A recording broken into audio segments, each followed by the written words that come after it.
Welcome to It's Just Different Podcast, where we bring on people who have been where you're trying to go and or have helped countless athletes get there. Y'all, we're going to do something different for these next few episodes. We're going to take it back. Yes, we are taking it back to all of our episodes to give you the information that I know you missed. We're going to combine different sections, different topics together in one episode. So we're going to have the college coaches, different perspectives, giving you information to help you. We got college coaches, we got AAU coaches, we got professional players, we got our most watched episodes. We got a lot of different episodes to take it back so that you can get this information that I know you missed out on.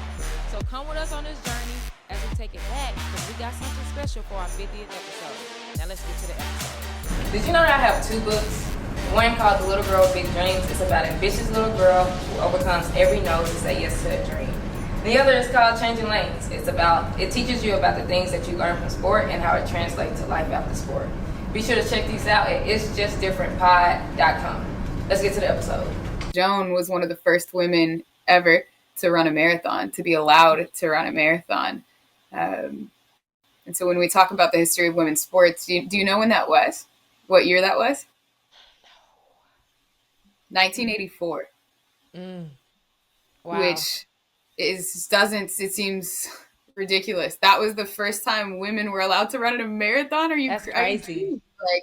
And so that's what I think is mostly different. I mean, it's just the space that I'm in and what I'm building with Changing the Game is like we are 40 years into building something for women, and this is like where we're really starting to see the uptick. So these young women who are playing the game right now, like we're building a significant opportunity for them to make a living in basketball, not just as a player, right? But look at you and me, what we're doing with basketball. I get to travel the world and stay and hang out with dogs because I'm a shooting coach. Like basketball, ball is life. And you can really make a life out of it if you really love it like that. And especially now for these girls coming up with new NIL deals and brand deals. And yeah, there's the opportunity is different.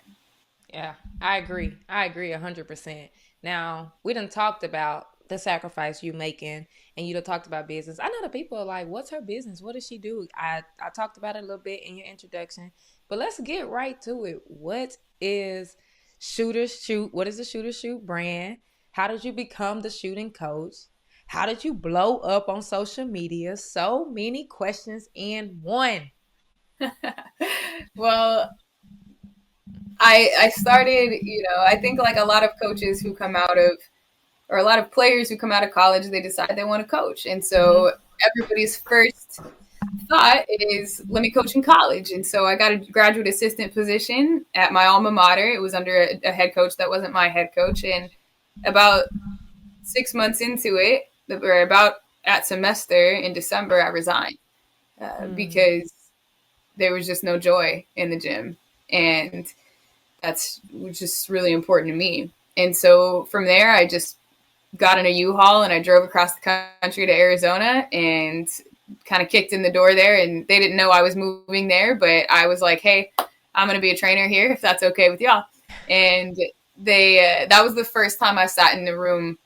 There were 3 men looking back at me, or 4 men actually looking back at me across this table.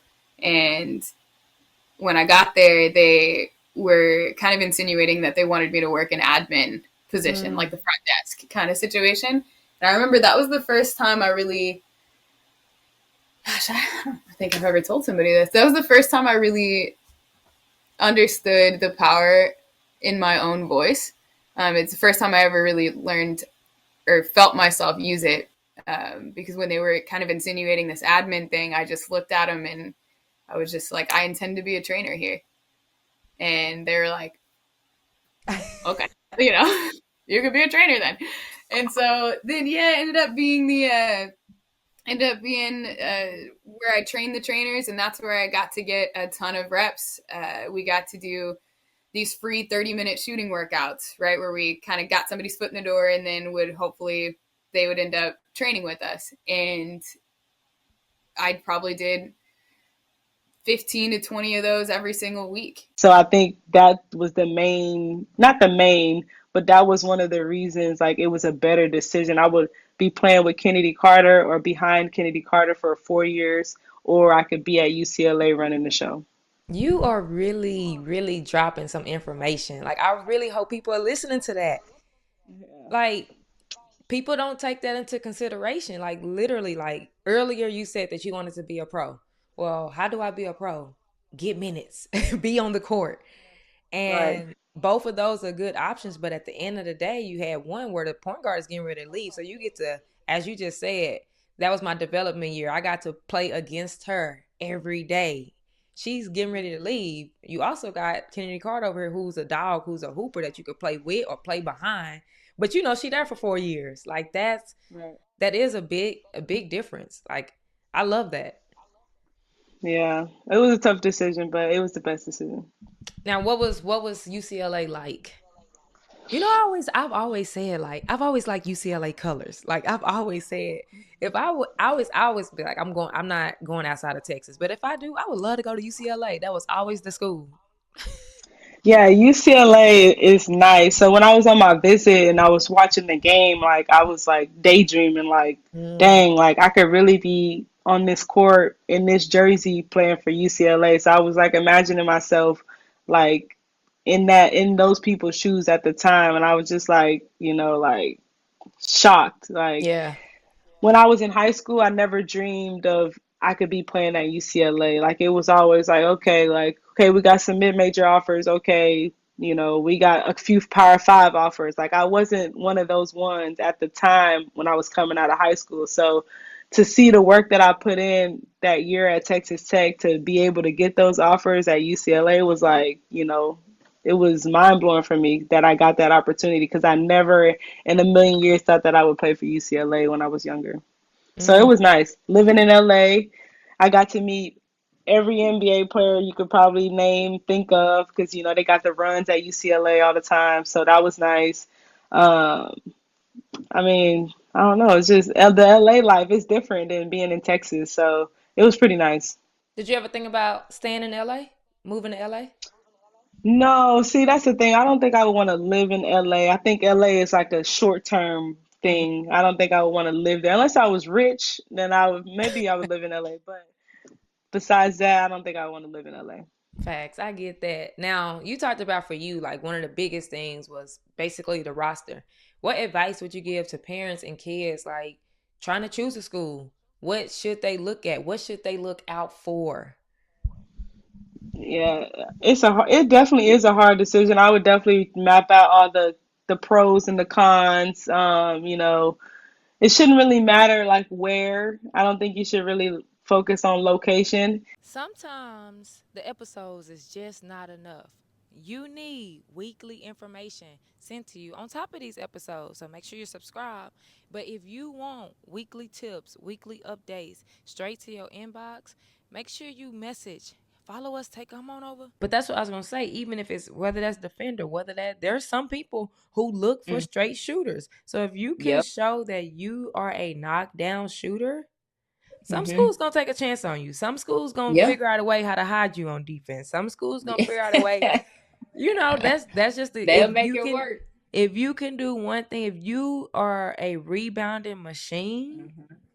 like I think kids need to like really, really focus in on that of like, what can I be really good at? Yeah, yeah. What separates you from your other teammates? Not Mhm. like in a conceited, selfish way, but what can you bring to your team that you can count, your teammates can count on you, your coach can count on you every single night, no matter if you have an off game. Because, for example, you can have an off game on offense. Cool. Okay, what can you do besides that? Can you rebound? Can you play Right. defense? Can it's the little things that matter. And I think we sometimes take those for granted because it's like, dang, I had an off night. Okay, but did you get some steals or did you hustle plays? We used to Yep. call them hustle plays. I don't even know if they call them hustle plays now, but yeah, and it's just different because in college we had practices where we had a coach who would track deflections, who would track Right. steals and stuff like that, and that's how we would get the motivation to be like, bet if we get 50 deflections or something like that, then we get the day off.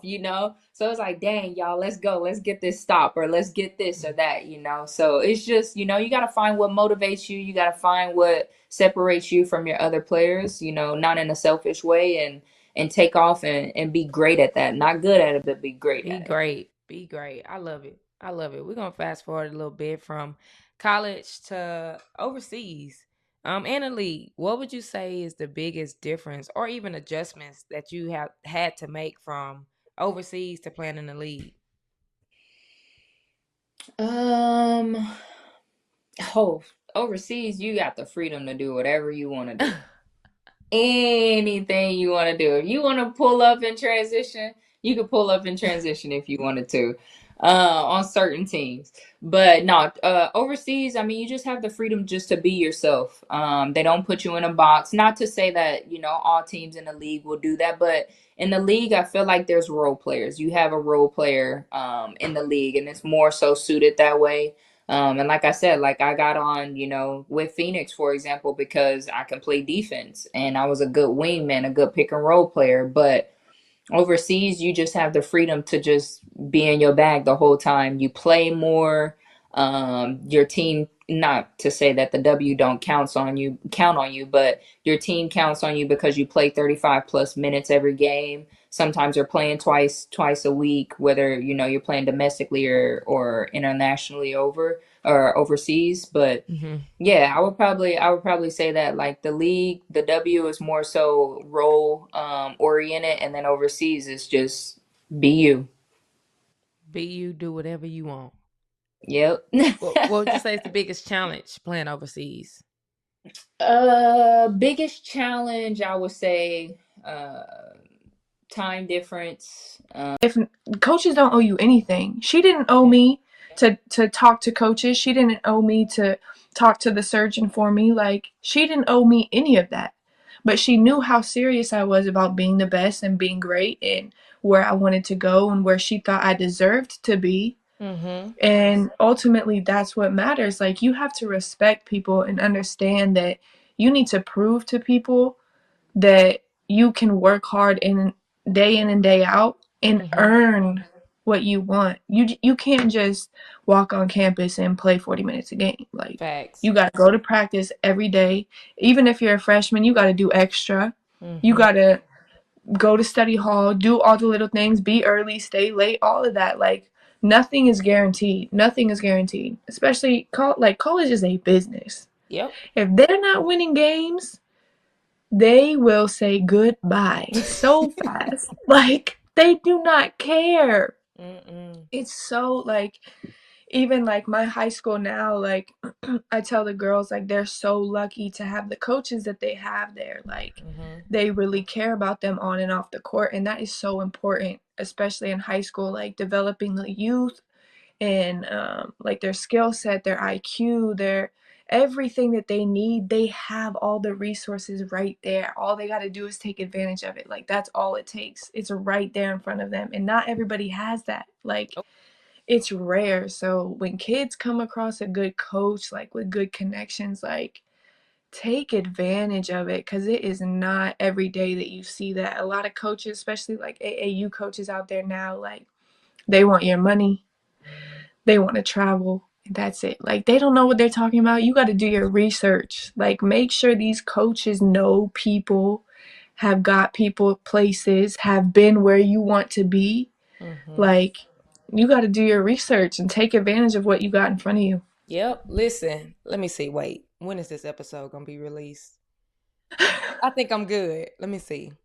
Yeah, we should be good. So by the time this is released, I think like everybody will know, most people will know, but and I can start actually talking about this a little bit more. But all that you just said Mm-hmm. is one of the reasons why I'm not doing high school teams anymore. Yeah. Like, I think that now, granted, I enjoyed it, things like that, but AAU is a whole mess. AAU is chaotic. Ooh. And at the end of the Ooh. day, like, I felt like for the most part, parents and kids didn't even understand what they had right in front of them. Mm-hmm. Like, bro, I Mm-hmm. can pick up the phone and call almost anybody I wanted to. And if I Yes. didn't know that person, Yes. I knew somebody who knew that person. Yes. And Exactly. like to see that firsthand, to see like everything that went in AAU, like I used to always say that parents and kids are gonna run good coaches away at the end of the Mm-hmm. day. And I see it happening all the time, because I don't know if it's that they get other people in their ear, or they really just, I don't know. But like that, Yeah. everything that you just said is like the reason why I was like, and I love the kids. I truly do everything I do for kids. But at the same time, you're not finna mess up my peace. You ain't finna mess up. Right.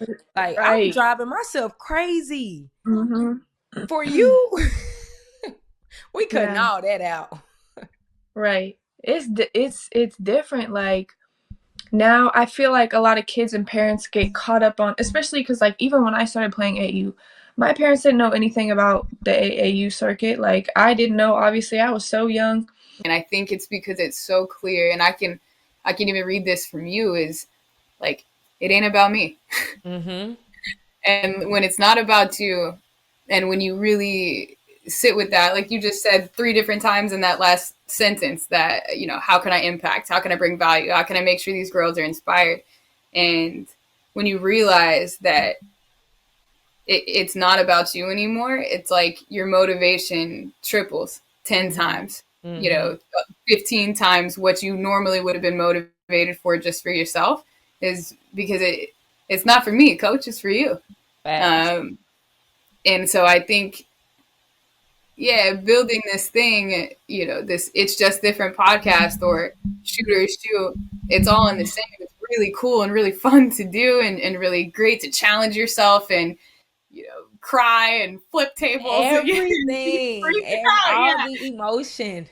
But it's all coming back to, you know, the text message that you get saying, you know, coach, like I did that thing that you suggested and it worked and I just got buckets. And it ain't about us. And I think that's a really powerful place to come from, because it's when you're not self-serving, things tend to serve you. Oh, that's a good one. That It's a is bar. a fact. That was a That's bar. a I that's a accidentally whole said that. bar. It wasn't on purpose. Yeah.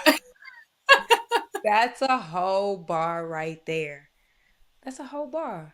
Yeah, I love it. I love it. I want to get into, like, we talked about the shooters branch, your shooters shoot and the shooters brand. Like, you keep going big and going bigger and going bigger. The retreat, before we even get to, we're going to come back to the retreat. We're going to come back to Okay. the retreat. We're Yeah. going to go to the event at the Final Four. Like, I personally didn't even realize that it was your event. Like, what went into that? How did you, like, you already got everything else going on, the retreat, shooting, trainings, camps, coaching, and now you're finna run a whole conference. It ain't about me, coach. It's about you. I think, I mean, you're speaking to just the AAU version of it, right? I think there's this collective of very clear problems, issues, standards that need to be raised in women's basketball. We talk about the future of the women's game, and I heard a commentator say this a couple of days ago when I was watching a game, how these girls, you know, in high school and middle school and even in college, like they're the future of women's basketball right now. And I sat with that because I agree with it to a point, but then I sat with it and I thought, nah, like coaches are the future of women's basketball right now, because how we model what it's like to be a good coach, we are modeling it for the 5'6" kid that can't move sideways, that's not going to end up going pro or playing high level in college, that's going to end up becoming a coach and somebody who leads. And so I had this moment of, you know, I spoke at a player development conference, or I got asked to speak at a player development conference, and they asked me to speak on the women's experience in coaching. And so I said, okay, I'll speak, you know, I got that. I'll speak on that. So I get there, and the message that I gave was, the women's experience in coaching is being asked to speak at a player development conference about what it's like to be a woman instead of my own expertise. And if you guys really want to empower my voice, ask me about basketball. That's how we go about changing the game. And it was very well received by the audience and not at all well received by the people who organized it, and they never paid me. What? They never paid me. It was hard. So I'm a point guard and I'm a small guard. I'm about 5'6", 5'5" on a good day. On a good day.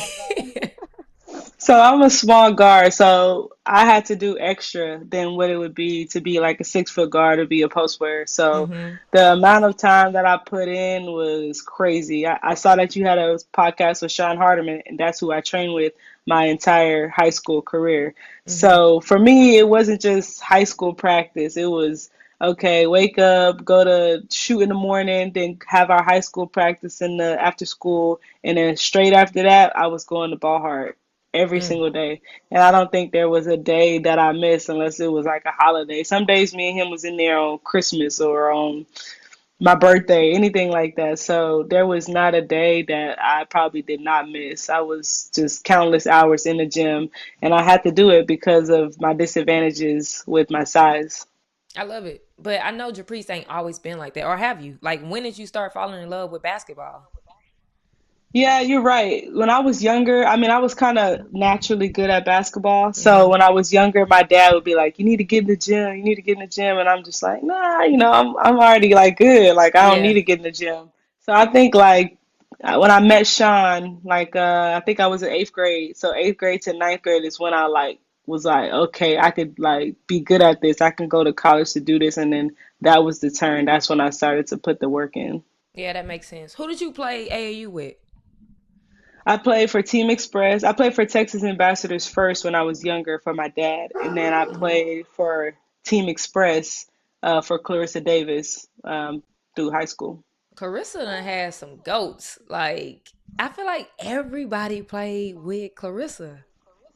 Yes, yeah, we had a good team, man. We had some good players, and I'm glad that I got to play with those players because I think if I didn't, I wouldn't have got the looks that I did in AAU. Mm-hmm. It's always good to play with other good players. And how long were you with Team Express? I think 3 years, 2 or 3 years, towards the end of my high school career. Got it. All right. So eighth grade, that's kind of when you got serious. You was with, or was you training with Sean before that, or eighth grade, around the eighth grade time? Around that time, I met That's when you him. Yeah. start training. Okay. And was with Team Express. Now, when did that first offer come? Ooh, I think maybe when I was a sophomore, maybe when I was a freshman, maybe when I was a sophomore. I think me and Sean always talk about this. I think my first offer was Stephen F. Austin, but I say it was Texas State. But that's when my first offer, and that was the team or the teams that offered me first. Are y'all listening to this? Are y'all hearing this? Whether it was her freshman year or sophomore year, it wasn't seventh grade. It wasn't eighth grade. Like, Japrece, I'm gonna be honest. I'm tired of seeing like these parents like think that they need to get an offer in sixth grade, that they need to get an offer in seventh grade. Like, it just don't. And I'm not saying because people really be on me. I'm not saying that it don't happen. There are kids that get offers young, but at the Hmm. end of the day, one, it don't matter. Like, if you get an offer in seventh grade, so what? That coach probably won't even be there by the time it's time for I you was to just gonna go. say. Yes, we have merch available. Be sure to check out the site at itsjustdifferentpod.com to see if it's something you may like. All right, back to the episode. The Euro step, for example, just things like that. But as far as the game goes, it's expanding, it's getting better, the quality of it, and of course, women's basketball is being put on the map. For sure, for sure. I'm gonna jump right into this league talk. You said that you was labeled the oldest rookie, being able Yeah. to do it at 27. How was that like, as far as like your journey of keep going, I can do this, I did it? Yeah, for me, I just love the game so much. Even when I was, in high school and stuff like that, I got my first college letter when I was in the eighth grade, and then I it wasn't serious for me at that time because I was also in track. And I was just a competitor. And Yeah. then got to college, and college took off, and then I didn't get drafted when I graduated from college. I had, at the time, they were doing combine camps for the WNBA. So I went to Tulsa. There was over 150 girls probably, and you basically had to try out to get down to the top 15 or 12. So my dad drove me up to Oklahoma, tried out, didn't make it, but that I was like, I'm not, letting that stop me from hooping because I love the game. So went overseas. My first contract was in Australia. I went there, didn't really even have, a paid contract. I was getting paid cash. And it was my first time. I didn't even have my passport at the time. So Wow. my mom drove me literally the night after I graduated. We left at 3 a.m. to drive to Denver to get my passport. And then the rest is history. 2010, graduated from college. And then I played for 7 years, just working on my game, getting better, and just playing under different coaches, different leagues, so different type of competition. And then in 2017, and I played against the greats, the Yeah. Dianas, the Mayas, the Candices. And then in 2017, Sandy Brondello came to Hungary because we played them for EuroLeague, and she talked to my teammate Kayla George, and she was just like, "Hey, I'm thinking about bringing Yvonne over. Do you think she'll come?" And it's like, "Heck yeah, I'll come! Like, sign me up." So they signed me to a training camp contract. I didn't have a contract, guaranteed contract, and then I went there and I made the team, and then I was there for 3 years. And COVID year came. I was in Russia, and 2020, I tore my ACL, MCL, meniscus. First time ever having a season-ending injury, and did rehab. It was perfect because everything was shut down, Right. so it was great. Like all I had to do was do rehab. I was doing it 3 times a day. And then after that, I just kept going. I was like, if I get a job, in the league, I'll get a job. If not, like, it's not going to stop me. I love hooping. So went back overseas. And then Minnesota called me up. I was there for a month, enjoyed that. And then I went back to Phoenix for the remainder of the season, for the last half of the season. And then signed in Seattle for the summer last year, which was great. It was amazing. And then this year I probably won't be able to go, but my hope is still not dead with that. So if they call me up, I'm for sure gonna ride with it. Why do you say you probably won't be able to go? And he saw that. I built his trust. Like, he saw that. He saw the work that I had been putting in, and obviously it was transferring in practice and in games. So after that, like, I went on and we won a Big 12 championship, like, was a good contributor in that. Preseason, honorable mention, whatever. So it was like, it was to the point where it was like, you got to trust the process. And if you want great, like, your destiny is in your own hands. You just got to do it. Like, obviously you're going to wake up a lot of days and not want to do it. You don't want to practice. You don't want to lift. You don't want to go to 8 a.m. class. But at the end of the day, like, you got to do what you got to do if you want Facts. to be, So I think, yeah, it's just a process, trusting the process, putting in the work, and understanding that day by day it will add up. Like, the results aren't going to come overnight, but it will add up for sure, and it'll pay off. Yep. Yep. When did you start playing basketball? Um, so I was born in California, lived there until I was like 9, and once we moved out here, that's when I started playing. And when did you get your first offer? My sophomore summer. I gotta raise up for that. Did y'all hear that? Did you hear what she said? Her sophomore summer, which means sophomore year, going into her junior high school season. This is not somebody, and Power 5, West Virginia.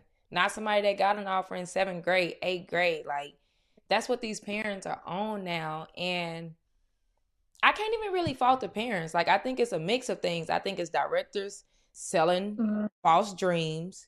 I think it's directors getting offers for younger kids who I'm gonna save that one because I don't want the people on me. I'm gonna save that one. Mm-hmm, But mm-hmm. and then there are some. Listen, you gotta watch what you say around these streets. Yeah, I feel it.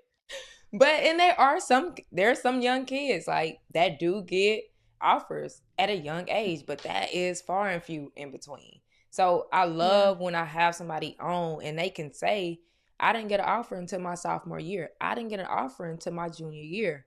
Heck, I right. didn't get an offer until my senior high school season. Mm-hmm. Because there are more of those than there are of kids getting it in 7th and 8th grade. I don't even Yeah, think I don't even think I would have wanted to offer in the 7th grade because my 7th grade, the way I played 7th grade, is not the way I play as a junior. exactly. And you know, like half of these coaches, they won't be long gone by the time They you get to college. gone. Like, what? No way. The coaches Even are my, gone. like, they do what's best for them too. Facts. And I think that's the thing. Like, that's another thing that I don't think people take into consideration. Like, you build these relationships that take a long time. Imagine building a relationship in 7th grade from a school that you got to offer from, talking to this coach, doing all of this. And then by the time it's actually time for you to go, the coach done been at two to three schools, and that coach is at a different school that you ain't even thinking about. Like, you can always go back to bartending, but it's not time for that yet. And that was, 14 months ago. And this year was our first 6-figure year. Let's freaking go. Dude, it's been wild. Thanks for asking. It's been absolutely wild.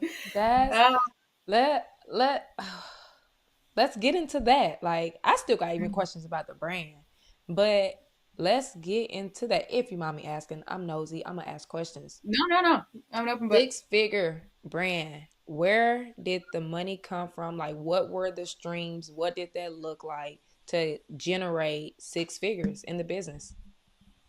Yeah, so a couple of places I did. So obviously the clothing brand piece, that didn't bring in a ton, but it was a supplement. Let's stop right there real quick. The clothing brand. Like, are you still doing basically drop shipping? Are you still doing print on demand, or are you doing it a different way? No, we've switched to a fulfillment center, but it's a really special situation because most fulfillment centers you have to buy in bulk. Yeah. Where this fulfillment situation that we just got lucky. They replicate the print on demand for us Mm-hmm. but it just all goes through a fulfillment center in Dallas. So So if I we're go on actually planning. so if I go on your site right now, buy a shirt, you're basically still not doing anything. Oh yeah, no. I knew from day one that the clothing brand was a way to start, but I'm a teacher. Mm-hmm. Like I'm not a clothing designer, or like I didn't want my focus to be on this. So now my one of my best friends, Jeremy, I was in his wedding, and he and I met as bartenders at Chili's in Decatur, Texas. He trained me to be a bartender there. Hi, welcome to Chili's. And he had just watched me build this thing. And one day we were sitting in his house and just having a conversation about the clothing brand and how I said, I'm just going to let it grow organically because that's not what my focus is. And he said, well, I'm kind of in a place right now where I could try it if you want me to. Mm-hmm. And let me tell you a story about Jeremy and how you do anything is how you do everything. I would watch Jeremy on Tuesdays. He was the bartender that had to do inventory because he worked Tuesday mornings. It just happened that way. And I would watch that man do it the right way every single time, where he'd get these huge shipments, Decatur, Texas, people like to drink over there. So he'd get these huge shipments of beer and liquor and all this stuff. And when you go back into the beer cooler, the way you're supposed to do it is pull all of the cold packaging or all of the cold beers out, put all of the new warm beers from the truck in, and then replace the rest of the beer there so that you're getting it from the back end. And the easy way to do it, nobody would really know, is if you just put everything in front. But he would take the time. Sometimes it would take him an hour and a half when he's already done with his shift to just do that thing the right way. Right. And how you do anything is how you do everything. And so when he wanted to come on to the brand, I was just like, absolutely. And it just so turns out that he's randomly like a prodigy at designing things. Like he could Wow. design jerseys, like any idea that I have for t-shirts or for a new design, he's like, oh no, I think this would look great with embroidery. I don't like this positioning, whatever. And then obviously, if you're an elite kid, you're getting recruited by these Power Five schools. Like all of this stuff is going to be the same. So the facilities, the nutrition, the the practice gym, like all of that stuff is going to be almost the same because these schools got money. So I don't think you should consider, any of that stuff. Like I said, the roster, who's on the roster, who's the coach, if you want to be a pro, do they breed pros, at UCLA, one of Corey's like main things was I am woman. So she was developing us not just basketball players. She was developing us as women, which I also loved about that program. So it all depends on your values and what you want out of playing college basketball. So, yeah. No, that's good. Now, I do want to go back a little bit to training, because we're talking about all of this. We're talking about the offers. We're talking about Power Five. We're talking about pro. And you've said it a little bit, when you was working out with Sean, you was there every day. I don't think kids and parents really understand the work that goes into getting a scholarship. Like some of them really think like, oh, I'm good, I'm gonna get this offer. Oh, I play with this team, I'm gonna get this offer. And this is these Yeah. coaches' job. You gotta put Yeah. in the work. Like, what does the work look like? Like, help some of these kids out. Whew. I think that it would be important for them to see somebody who works actually work. They need an example.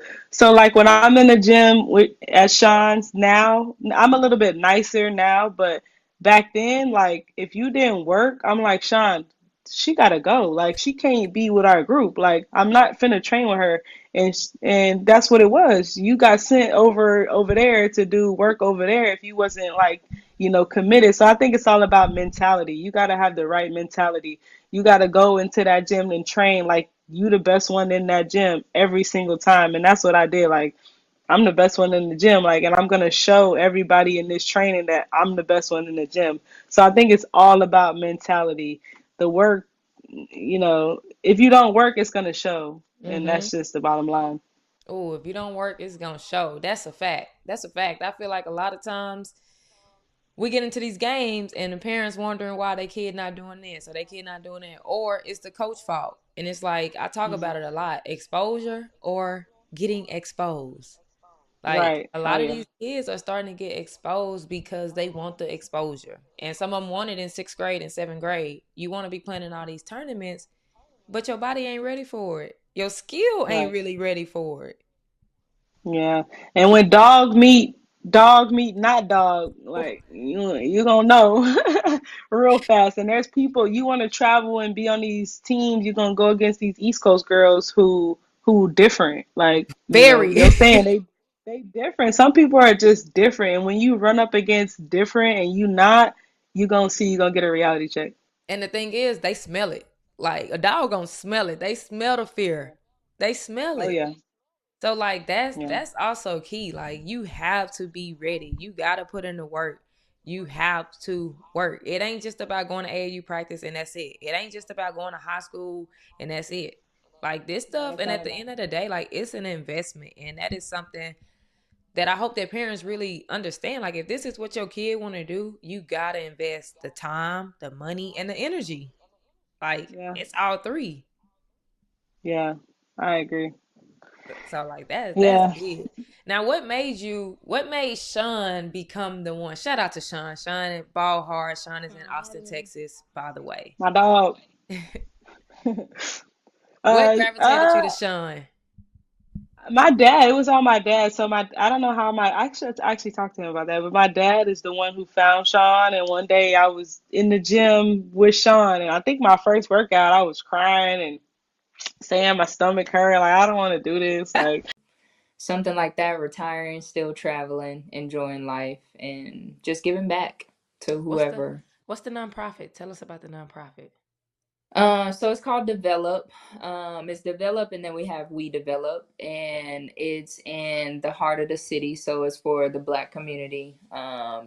I know me growing up, I didn't have all the resources that, living out west, having money and things like that for training and stuff. So we train, our kind, and we give them the resources in order for them to have access to the gym space, to have access to trainers, to tutors, a nutritionist, and a strength and conditioning coach. And we just trying to expand. We're trying to look at different locations as well, but for now we're in Nebraska in our home base, because my other business partner, Chevelle, she coaches for Creighton, and she was the one who founded it. She's the owner and everything, and I just, she thought that it would be a great opportunity, and it's a great opportunity for me because I love giving back, and I love, seeing athletes excel, because I didn't have the resources that I had growing up that we have now. For So sure. yeah. I love it. I love it. Okay.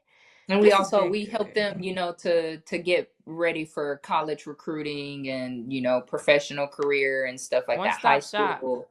Yeah, yeah, yep, yep. I love So it. it's been going great. It's been going great. I love it. This has been good. I'm glad we was able to get together. Yeah. I'm so glad we was able to get together. I know it's a big time difference. It's what, like 8 o'clock there? It's 2 o'clock here. 2:30 here. 9:30. So it's Yeah, 9:30 9:30. p.m. But it's okay though. It's okay. Yes, I appreciate you for taking time out of this. If you could, one, tell the people where they can find you. Two, leave a message, parents, players, coaches, whoever, whatever's on your heart, leave a message for the people. I'm on Instagram, Von22. I'm on TikTok. I don't really post much on there. I just watch it for, the videos. But if I could leave a message, I'm a believer, so always trust God, trust God's process, trust God's timing, and trust that He's always gonna have good things in store for you when you follow His word. And I would probably say, if I can leave in 2 words, next play for anything you do in life. Don't dwell on the past. Just keep one foot in front of the other. The sun will rise again every single morning, and keep your head up, keep pushing. I love it. I love it. We can't end it no better than that. Make sure y'all follow her. Make sure you subscribe to the YouTube channel. Subscribe, hit the like button. Make sure you follow on Apple, Spotify. We will continue to bring you guest after guest after guest every week. So make sure you subscribe so the people can see the episodes. We'll be back next week, because that's your last year. Yep. Please get with somebody who knows what they talking about, have relationships, and truly care for you. At the end of the day, when I say truly care for you, that means they're going to tell you when you're doing good, and they're going to be on you when you're not. Like, they're not going to just let you slide with stuff just because of who you are. Like, Exactly. find Because that you think when person. you get to college, they're going to do that? Not at all. No. No way. No way. They don't care. They don't care. Not at all. Not at all. Man, we literally done talk for like 40 minutes. Like, this has been dope. Like, we didn't even get to I swear it was like 5 minutes. we've been talking like this.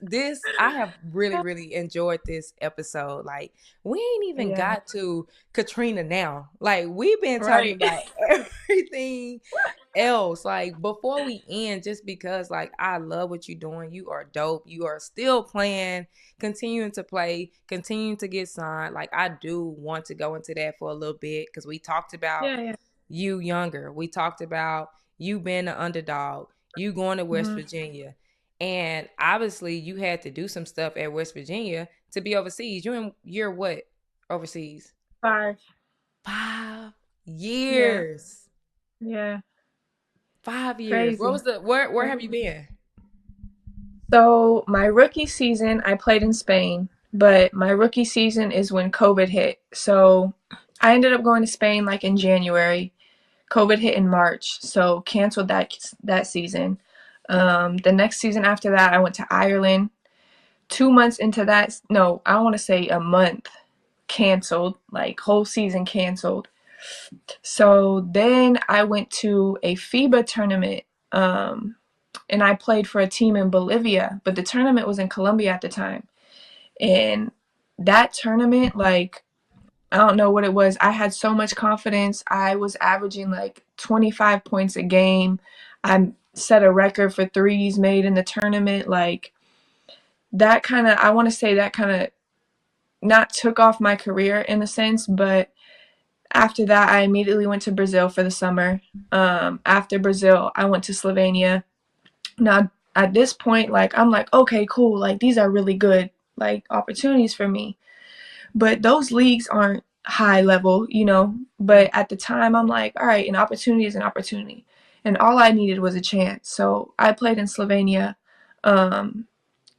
played maybe 20 minutes a game, averaged 23 points, 6 rebounds. Like, at this point in my career, I'm having 30-point double-doubles. And I'm like, who, like, me? Is this me? The underdog. I did that. I'm like, oh my God, like, I can really do this. So at this point, I had a different agent, but my agent now had like messaged me. It was like, hey, like, I really like your game. Like, I believe in everything that you're doing. Like, but you deserve more. Like, you deserve to be playing at a higher level. So the next season, he got me a contract in Hungary. And at this time, like, Sopron was a team in Hungary that had won EuroLeague the year before that. So they had, I don't know, Gabby Williams was playing there, Stephanie Dolson, Yvonne Turner, like, good players. So I'm like, okay, like, yeah, I want to go there. So ended up going there, had a good season there, kind of got my name out there a little bit, ended up getting, I want to say, like, honorable mention or something, all conference, whatever. And then my agent got me to Turkey this year. And if you know, overseas, Turkey is one of the places to be. Like, they got maybe 2-3 EuroLeague teams, 2 or 3 Euro Cup teams, like, very, very high level. Obviously, Fenerbahce is the leading team over there. They got, at the time, Brianna Stewart, Satu Sabali, Kia Stokes, like, all those players are over there. So I'm like, yeah, like, this is where I want to be. So that's where I was at this season. I hope you enjoyed this episode. Leave us a comment with some of your biggest takeaways. If you didn't have a takeaway, just say, I love supporting It's Just Different podcast. Make sure you subscribe on YouTube, follow on Apple, Spotify. And if you're not following on Instagram, I don't know what you're doing. Follow the page on Instagram. It's Just Different Pod.